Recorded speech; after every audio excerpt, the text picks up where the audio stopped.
Imagine if your future, where you live, the quality of your education, your job opportunities, was decided before you were even born.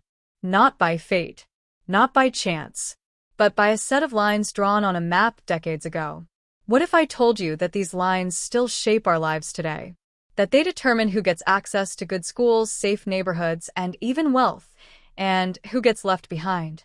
This is the hidden story of how maps were used to create inequality and why their impact is still felt across America today. To understand this, we need to go back to the 1930s. The United States was recovering from the Great Depression, and the government was trying to stabilize the housing market. The newly created Home Owners Loan Corporation, HMLC, was tasked with assessing neighborhoods to help banks decide where to give home loans. On the surface, this seemed like a smart way to manage risk. But in reality, these assessments were not based on economic data alone. Instead, they were based on race and ethnicity. Government assessors went into cities and graded neighborhoods on a color-coded system. Green zones, best areas, mostly wealthy, white communities. Blue zones, still desirable areas, middle-class white families. Yellow zones, declining neighborhoods, ethnic minorities, and some lower-income white residents. Red zones, hazardous areas, mostly black, immigrant, and minority communities. If your neighborhood was marked in red, it meant one thing: banks would not give you a loan. This practice became known as redlining, and it wasn't just a suggestion, it was an official government-backed policy. The effects were immediate and devastating. Homeownership is one of the biggest ways families build wealth, but redlined communities were denied that chance. Without home loans, families couldn't buy property. Property values in redlined areas plummeted. Businesses avoided investing. Schools, which were funded by local property taxes, had less money, leading to underfunded education.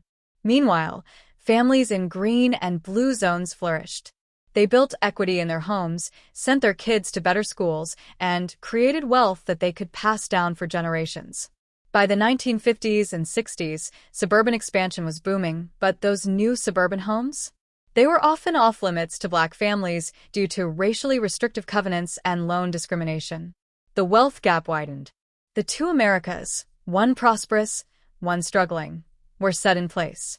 In 1968, the Fair Housing Act was passed, making redlining illegal. But here's the shocking part. Just because it became illegal doesn't mean its effects disappeared. The damage had already been done. Generations of minority families had been locked out of homeownership and wealth-building opportunities. Meanwhile, the neighborhoods that were labeled best in the 1930s? They're still some of the wealthiest areas today. Let's take a real-life example. In Chicago, neighborhoods that were redlined in the 1930s still have significantly lower home values, lower incomes, and worse public schools compared to areas that were graded as desirable. In Los Angeles, life expectancy can differ by 10 to 15 years depending on whether you live in a formerly redlined area or not. In Baltimore, 75% of neighborhoods that were redlined nearly 100 years ago are still majority black and low income today. The legacy of redlining didn't just disappear, it evolved. Predatory lending, gentrification, and continued disinvestment in these areas have kept the cycle of inequality alive. Even though redlining is no longer legal, those historic maps still dictate access to opportunity. Here's how. Wealth disparity.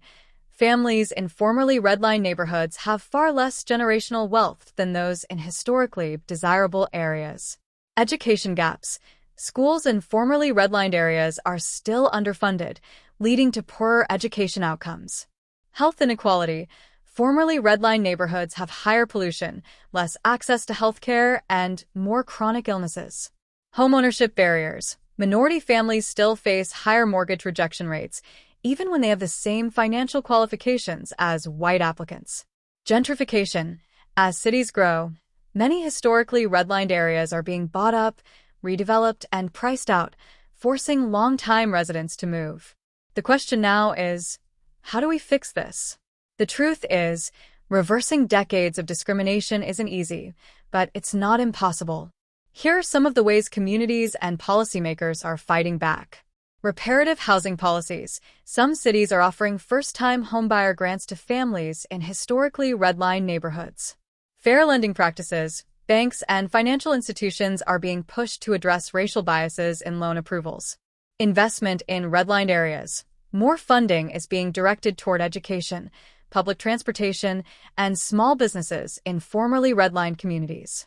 Land trusts and affordable housing. Some cities are creating community land trusts to prevent gentrification and keep housing affordable for long-time residents.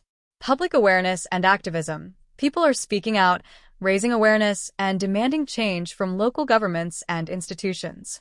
The maps that designed inequality may be decades old, but their impact is very much alive.